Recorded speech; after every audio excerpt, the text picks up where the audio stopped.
Please welcome Andrew Howard. Howdy, everybody.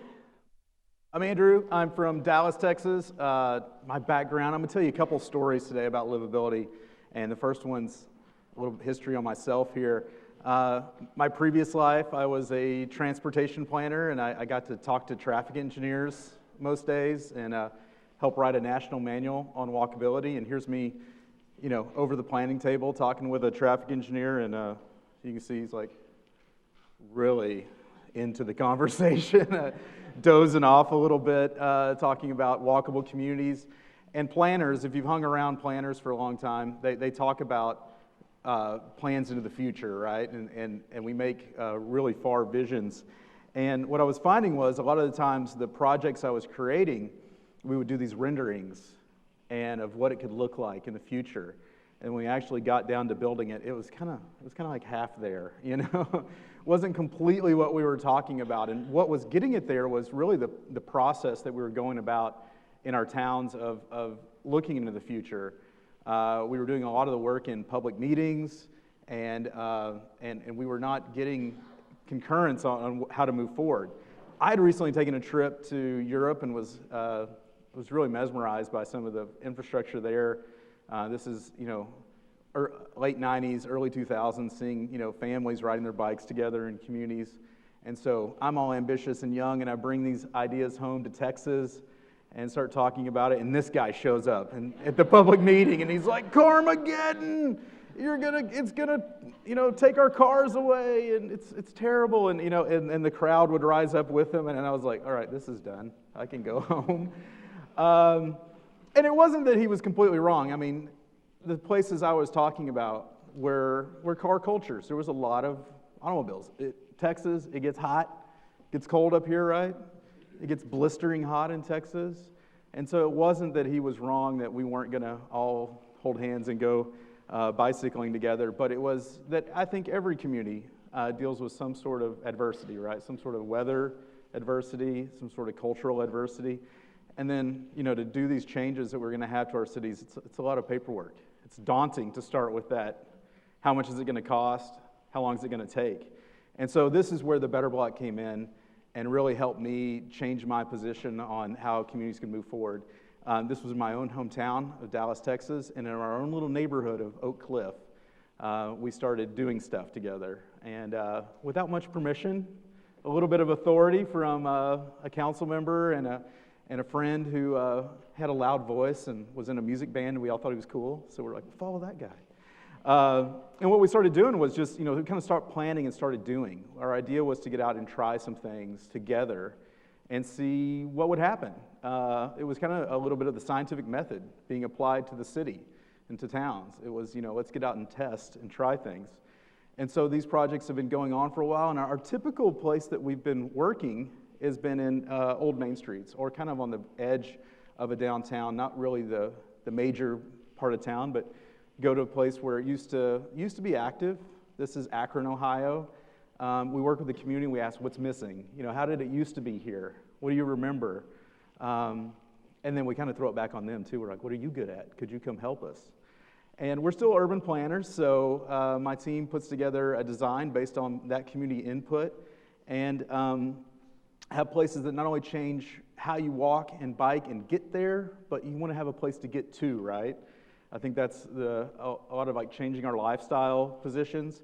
If we can have a place to walk to or bike to, it's much more effective for us to use that. And then we actually go out and build it temporarily, right? With the community. So this is that same block. Then that weekend, it looks like this. And here's where your question comes up. You see that green stuff there? Anybody want to guess what that is? It's finger paint.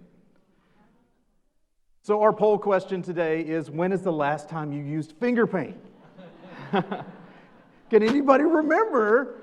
Was it in kindergarten? It was way back in the day, and I think that was like a Wednesday. With the grandkids last week. Last time you painted a rogue bike lane. Anybody last time was doing this kind of stuff?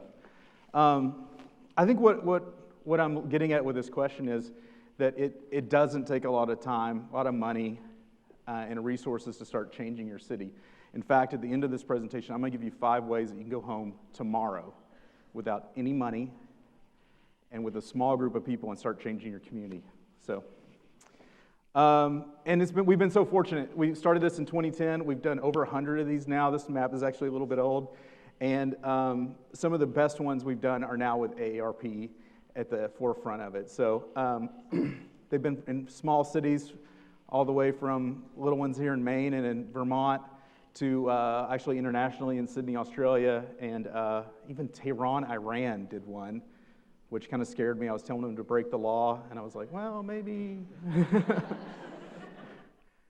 But this partnership with AARP has been nice because I think what gives us a unique position when we go into these communities from AARP standpoint is we're not going in with a philosophy of design or the way the community should revitalize itself.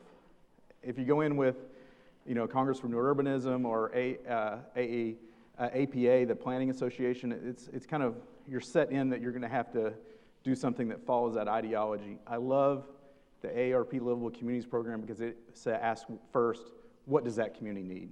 And how do we get there with them? And so the philosophies have matched up well between us. And one story I want to tell you today is about Bethel, Vermont, which is not that far away from now here. There's a Bethel, Maine, too. We're talking about Bethel, Vermont, and the group of folks there that started changing their community a couple years ago now. If you know about Bethel, it's southern part of Vermont. Greg, where are you? You can take them on a tour there.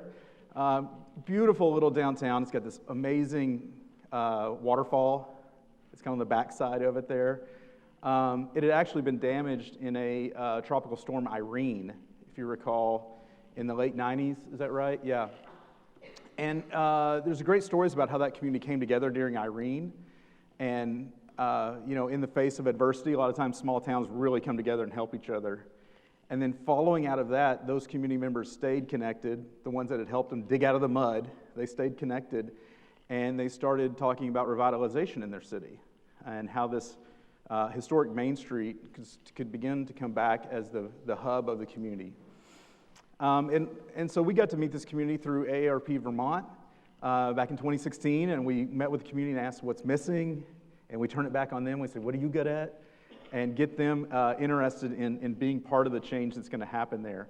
And they had a lot of imagination. They had a lot of ideas that they wanted to test out in their little small town of less than 5,000 people. And so we came up with a concept. We're still planners. We took their ideas and we came up with physical plans for how to do this in 90 days. So we were like, we're going to come back in 3 months and we're going to build this together, right? And they're like, man, yeah, oh, okay. Sure. This guy's crazy.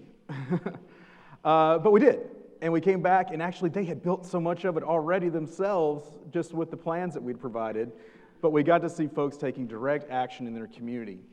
And this is where I think that rural communities and smaller towns have a way to technology leap above the New York cities and LAs, is their bureaucracies are so much smaller that they can quickly adapt and change things fast. And so we've put in some infrastructure in this little town that I think is just now becoming emulated across the United States.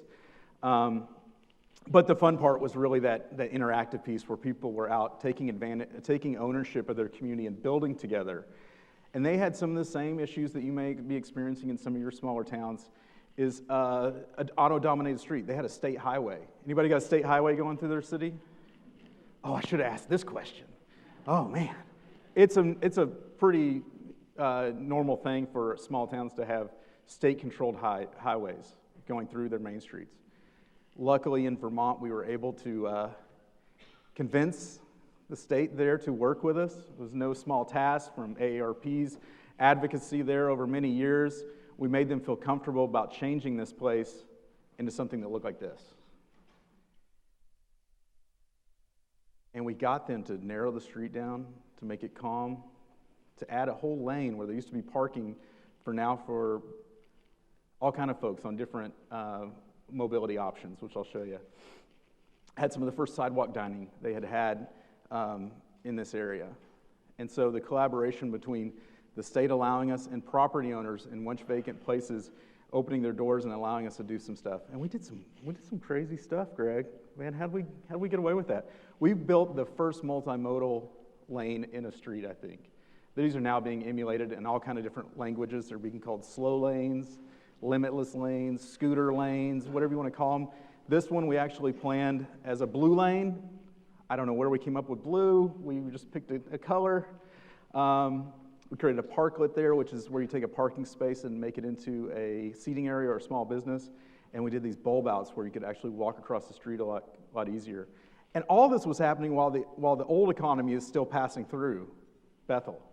The trucks that are hauling lumber and gravel are still going through this town. So the old economy is working, and now this new emergent service economy is building in this town, and they're okay together. When they're at a slow speed, they're okay together. And we saw that you can do both. You can have your traditional ways of employment and some new ones coming on in the same place. And this blue lane was just so fun because we saw folks using it like this, where it used to be just cars, and now we got a trike on it. We actually opened this blue lane up to anything. If you had a horse, right? And I wanted a horse so bad. I was like, anybody got a horse? Come on.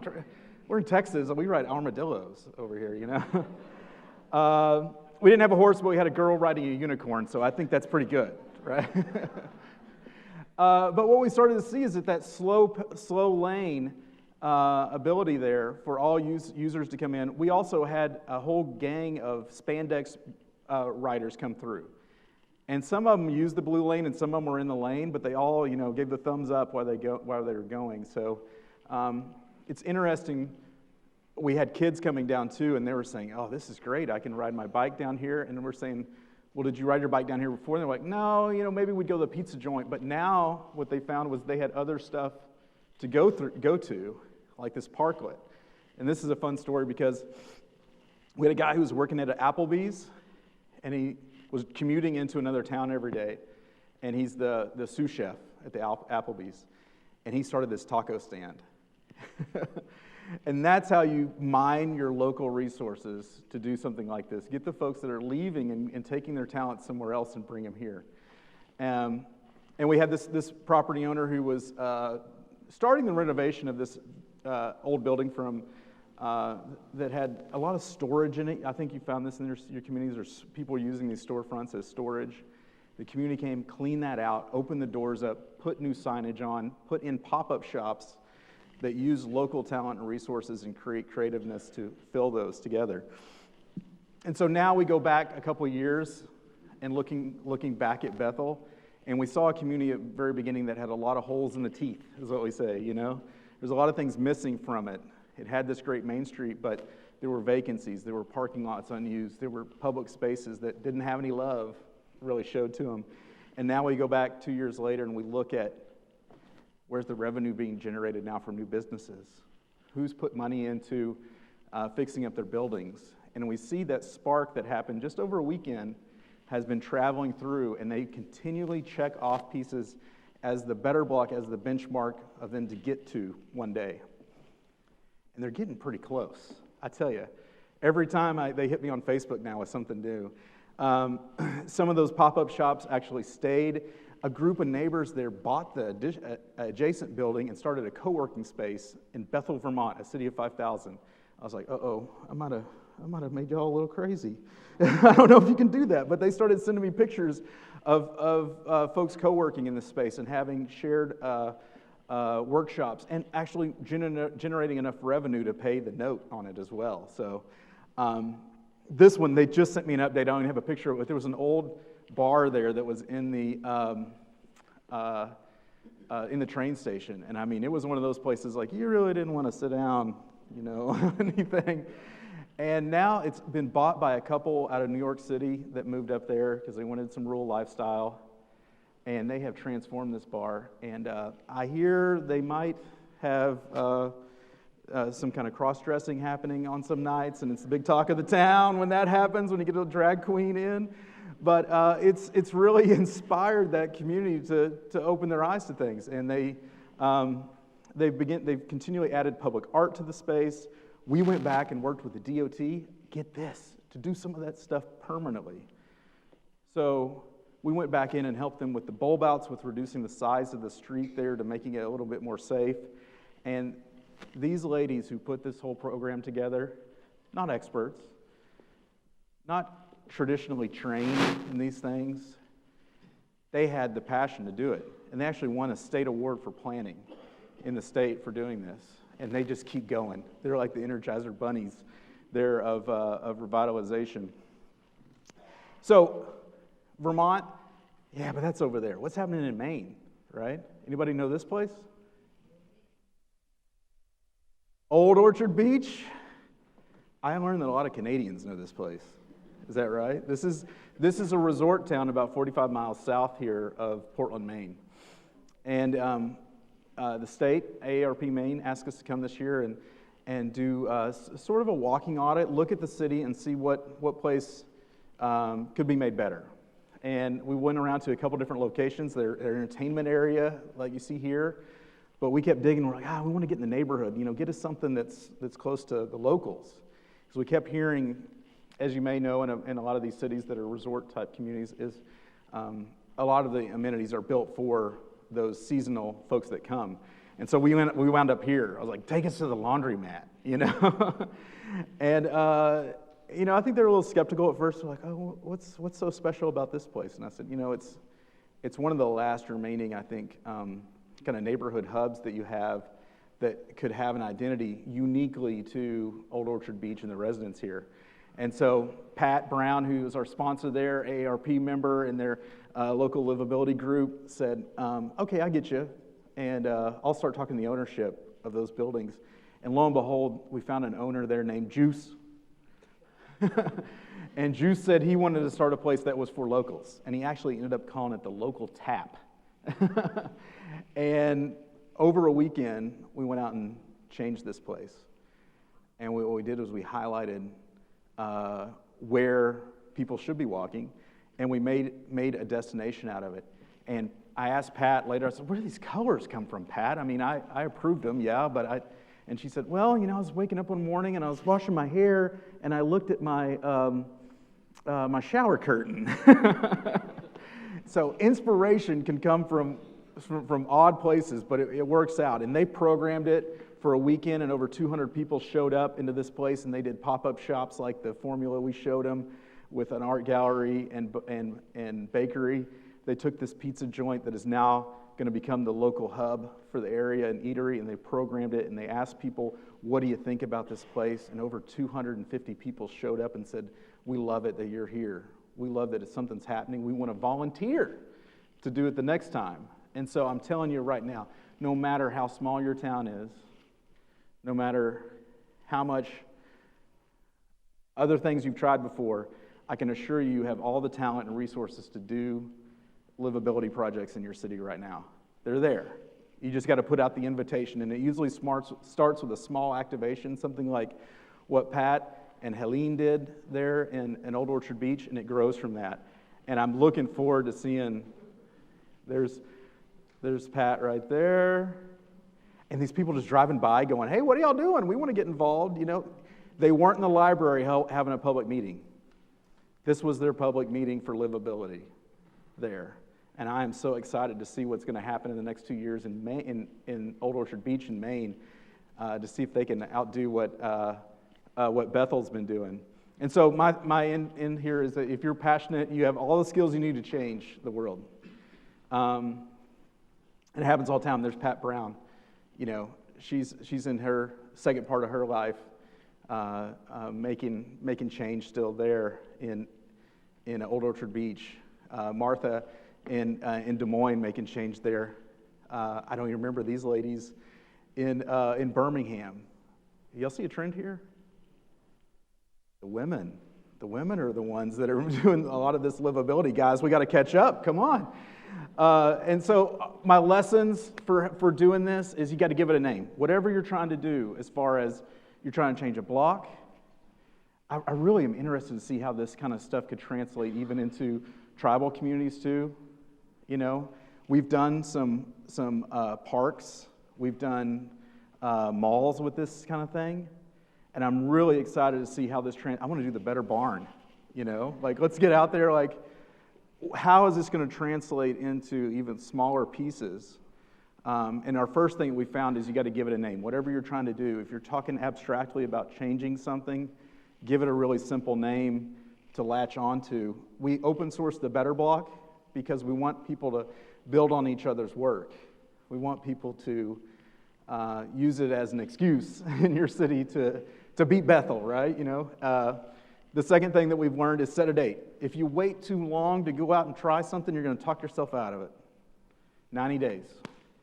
90 days from today, you can be doing a Better Block in October, right? When you get home. And start with what you can do. You don't have to have it all figured out when you get started. Because once you set that date and you make it public, you put it out there on Facebook, what I found is the right people start finding you. They get interested. And when you got a handful of people, what does Margaret Mead say? It's like you only need a handful of people to change the world. It's really true. Because once you start that little group, it starts growing afterwards. There's a ton of resources out there for you to get going on this kind of thing. A couple new ones that are coming out is the pop-up toolkit from AARP. We're updating that right now, so you're going to see a lot more resources in it that are highlighted toward rural communities. And then what I've done for you, out on the tables out there, there is a handout. Looks like this. And it has the 5 things that you can do when you get back, let's say Monday. We'll give you till Monday. That you can start in your community with little money and with just a small group of friends that you can start with in your community of revitalizing it. And I want to come back next year and hear all those stories about what's possible next. Thank you for having me. We're going to take some questions. Yeah. Please welcome back Brian Whitaker, Brian Christenberry, and Greg Marshallton. Everyone will take questions once again from Poll Everywhere and via Twitter. We have a couple questions coming in from Poll Everywhere. Mostly they're resources at this point. One of the questions was, what was if Brian Whitaker, if you could please repeat the source for the nonprofit hotspot funding that was mentioned earlier. Sure, that resource is PCs for People. If you just Google that name, you should be able to look them up, and they are a nonprofit based out of Minnesota and Colorado, I believe. And they have that. They use the Sprint network for that's what they have a deal with them, and they can get that really low cost. You can get those hotspots through other providers, AT&T, Verizon. I haven't been able to get as good a cost anywhere, but the PCs for People is the resource there. Fantastic. Another question, can you make the handout available for people participating online? I think we've answered that. It's on the resources tab there. Here's another one. How do you convince residents that they need broadband that denied it for funding reasons? I think first of all, it's, you got to show a good cost, got to show a good price point. You have to move past. It's easy to get stuck in the cycle of trying to sell them on the entertainment piece.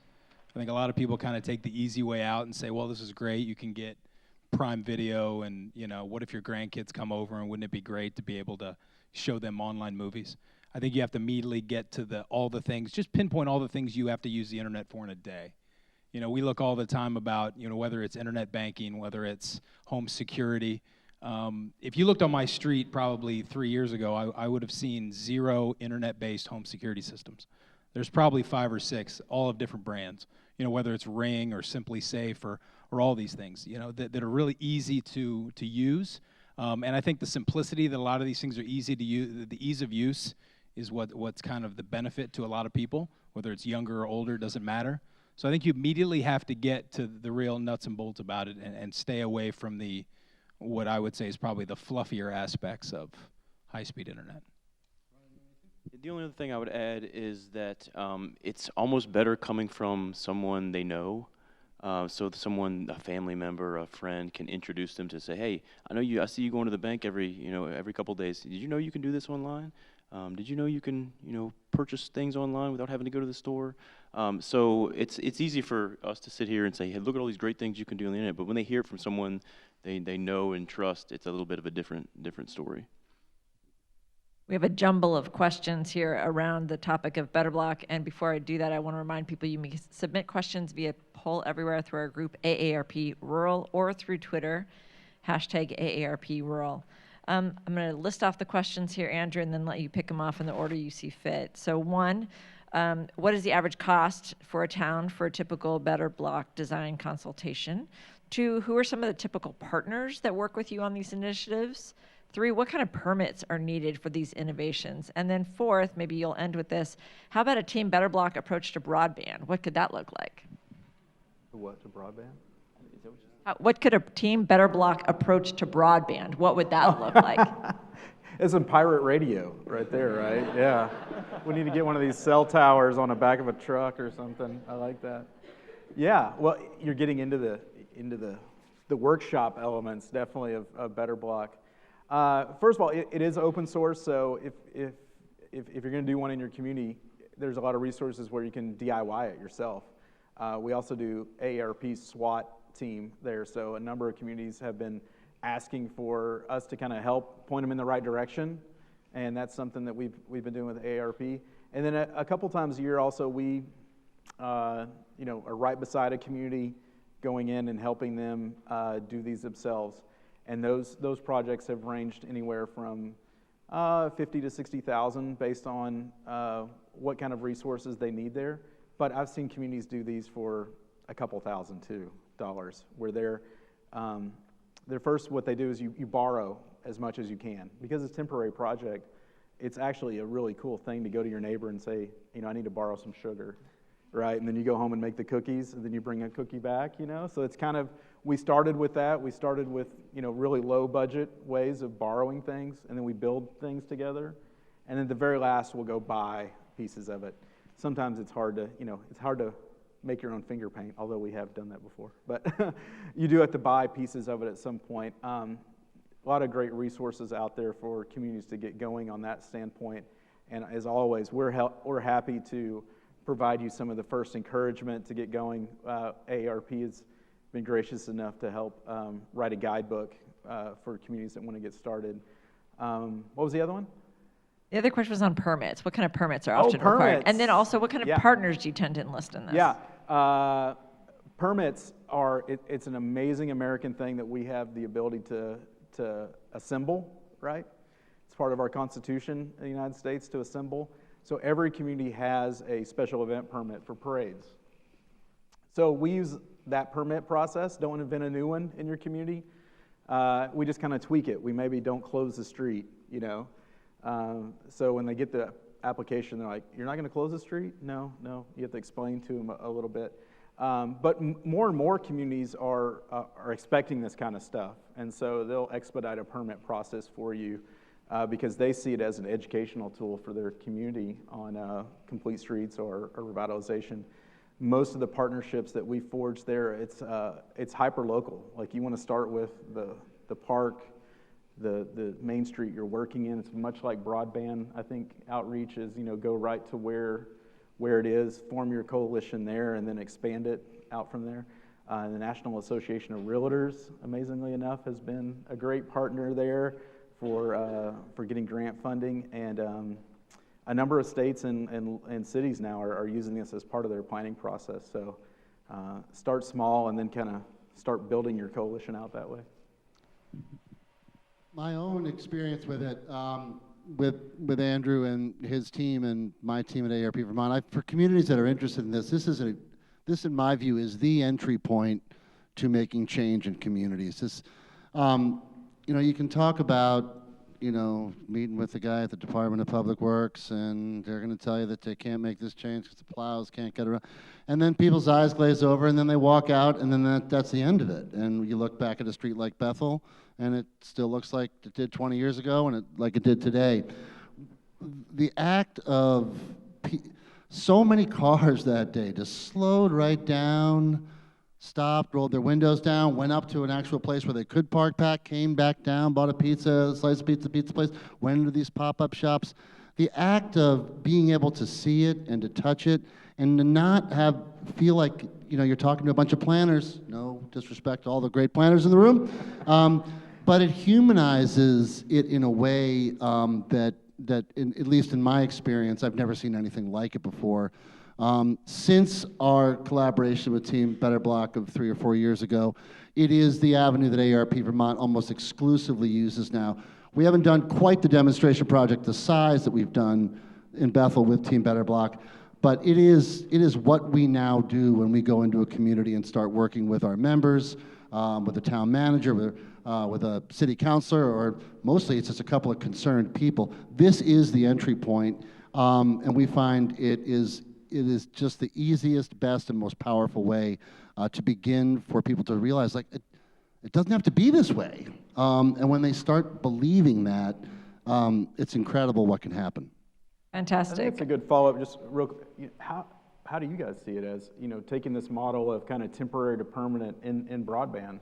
How would that, you're doing it with the hotspots a little bit. Yeah, so one of the things In the bus, yeah. we ask, when we give a survey with these, every time they return them, and we ask, okay, what would you be willing to pay to have this kind of connectivity? Would it be $10 a month, $30 a month, $50 a month? And most people are willing to pay $10 a month. And so we have some fact sheets about, and most people don't know this, you can get a subsidy, there is a subsidy for broadband access through the federal government. It's called the Lifeline program. And it's it's about $9.25 a month for people. They basically pay you to take that off your broadband bill. And so we're basically trying to push people to adopt on their own, and again, kind of go away from this, maybe 1 week at a time access. So that is the direction we're pushing. And but people, we find that people realize the value of broadband. They know all the great things they can do with it. That's why they're coming to get these devices.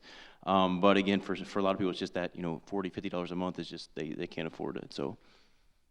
Yeah, I think too, if you're looking at what Team Better Block does in the sense of being able to drive down the street, look at all what's changed. We've had some small towns in Indiana that literally have had kind of broadband days, and everybody on the street, right? Everybody on the little small town street has done almost like let's do like a little festival. Let's do a little street fair. Because what you have to understand is every single person on that street has a different need.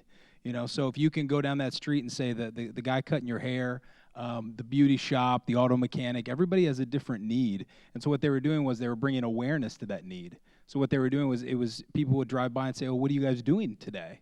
It's like, "Oh, we're just trying to show people all the things that we need, that what connectivity does for us." Right. All the the Yelp reviews, and people driving through our small town. What we find in Indiana a lot of too is the prevalence of 5G. So I think many of you have probably seen where some companies say 5G could be the future.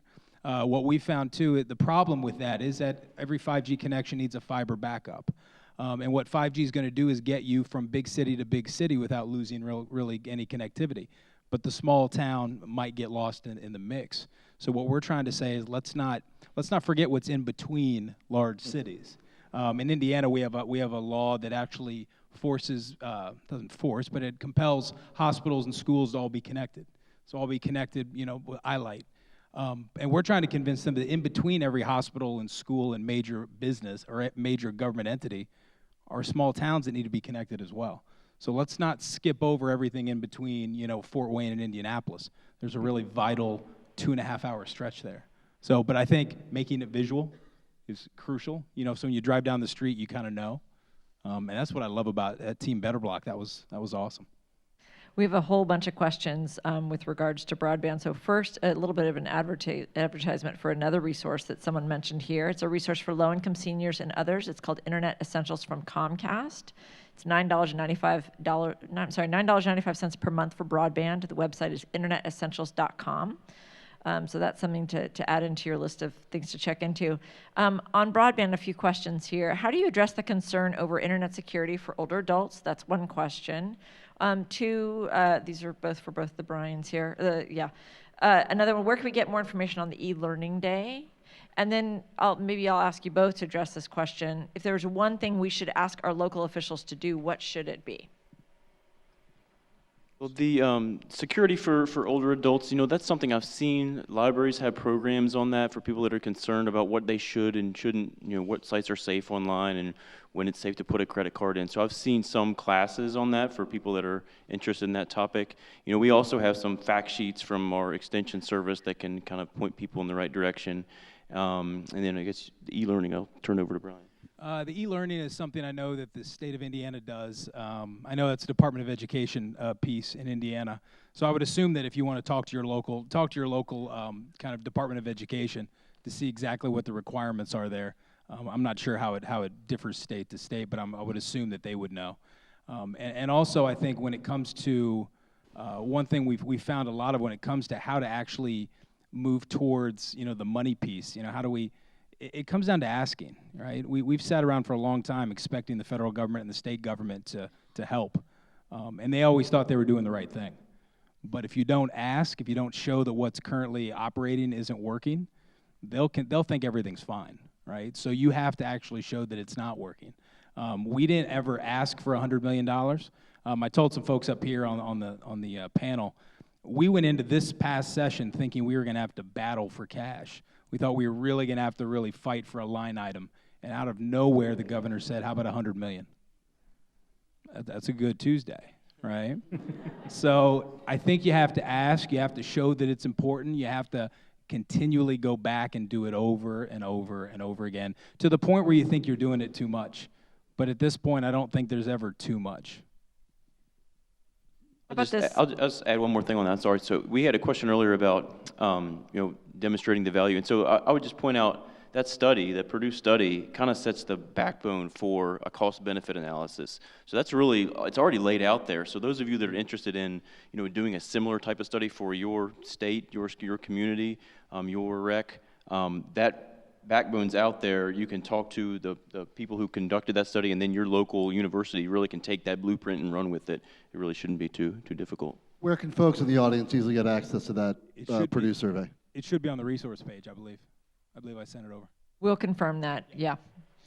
Can I ask you both again the question, what is the one thing we should ask our local officials to do? So the local government official, the closest level of government to many folks in rural communities, what's one thing that they can do or should know about with regards to this topic, broadband access?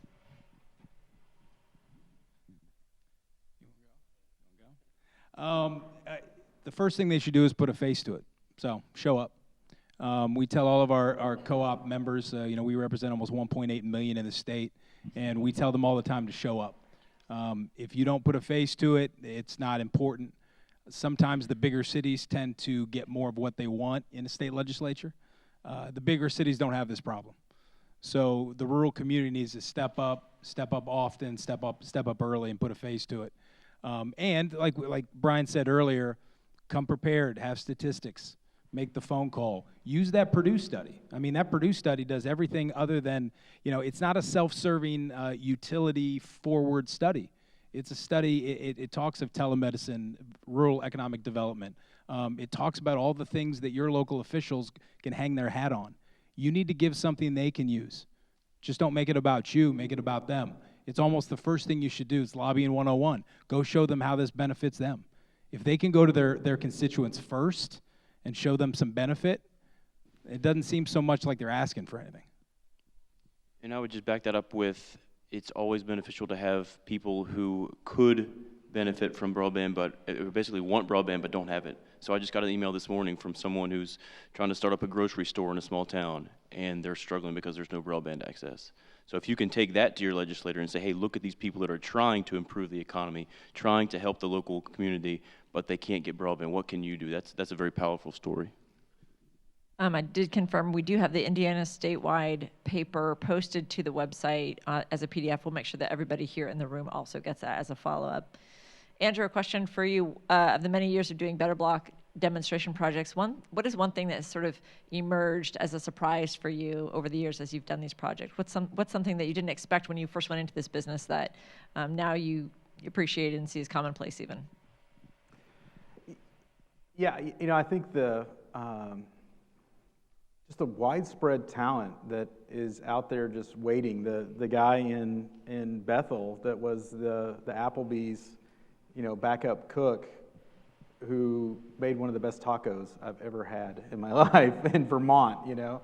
And I think there was a lot of, you know, when we first started it, there was a lot of research going in that there was this, you know, talent pool of people in America that were the entrepreneurs and the change makers, and they kind of were all competing for them to float around the country and come and change your place. You know, there's supermen and women going to come in and change your place. And, you know, we've done this now in over 100 communities of all different sizes, and I can tell you that I have found some of the most talented and resourceful people in rural communities, in places that are underserved, in places that have been forgotten. And so I think it's just the American spirit that's alive out there, and when you give people the space and you tell them you're allowed to do something like that, it really blooms. And so I think I'm just continually surprised in Old Orchard Beach with Pat coming up and her inspiration for the color scheme, you know, from her shower curtain, you know. And so we have all the things we need to make places great and return our health, return our economics to it. We just need the invitation, and we need the authority and the knowledge to do it. And I fully believe that all communities have this. They just they need that little spark to get going. We have time for about one more minute of wrap up. Maybe final thoughts from the panel. You know, first off, thanks for being here.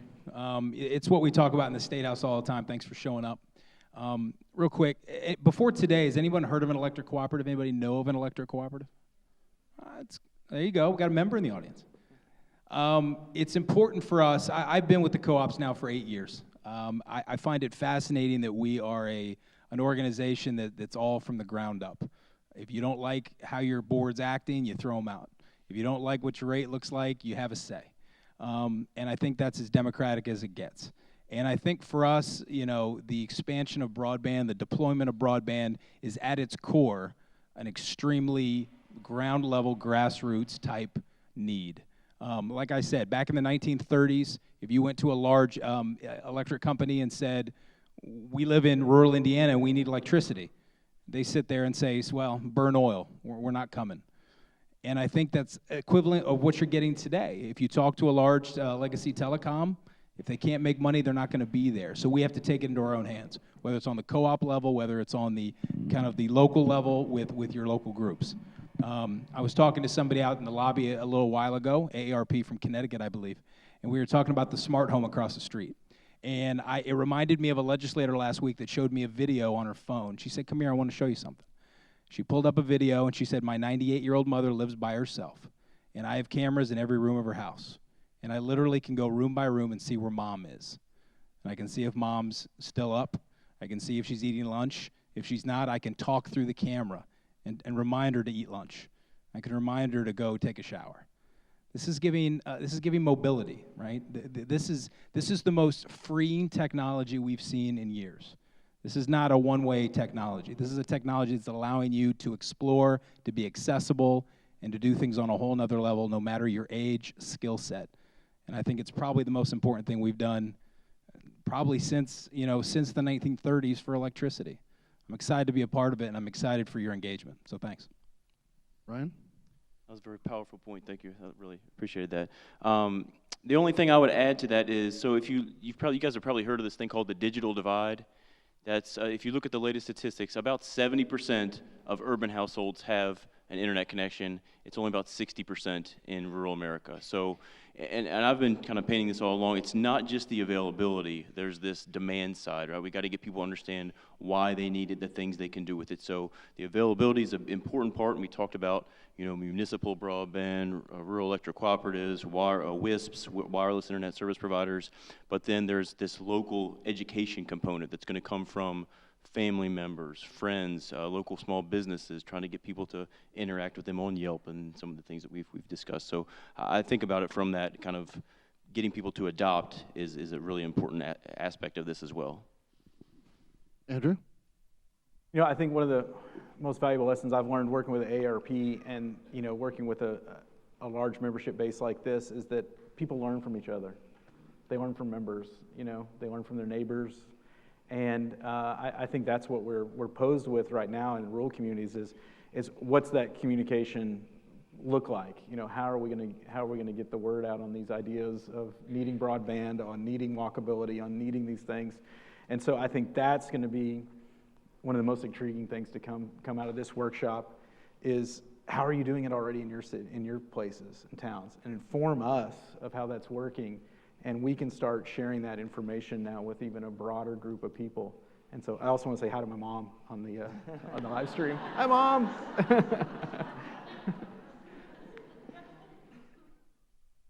Please bring up. It's already up.